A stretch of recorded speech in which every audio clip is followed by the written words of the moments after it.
वालेकुम, मैं हूँ आपकी होस्ट सफ़ा मसूद। जैसा कि आप सबको पता है कि आज जो है वो 7वां रोज़ा है, 7वें रमज़ान जो है वो शुरू हो चुका है और इसी के साथ जो है हम हदीस का सिलसिला जो है जारी रखेंगे। तो शुरू करते हैं। बिस्मिल्लाहिर्रहमानिर्रहीम।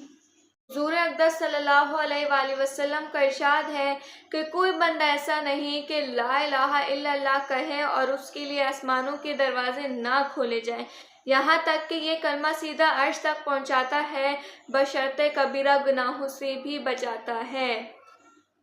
आप ये तो अंदाज़ा लगा सकते हैं कि कितनी बड़ी फजीलत है और कबूलियत की इंतहा है कि ये कलमा हमें बराह रास्त अर्श तक पहुँचाता है। और ये भी मालूम हो चुका होगा कि अगर कबीरा गुनाह के साथ भी कहा जाए तो नफ़ा से इसका वक्त भी खाली नहीं जाता।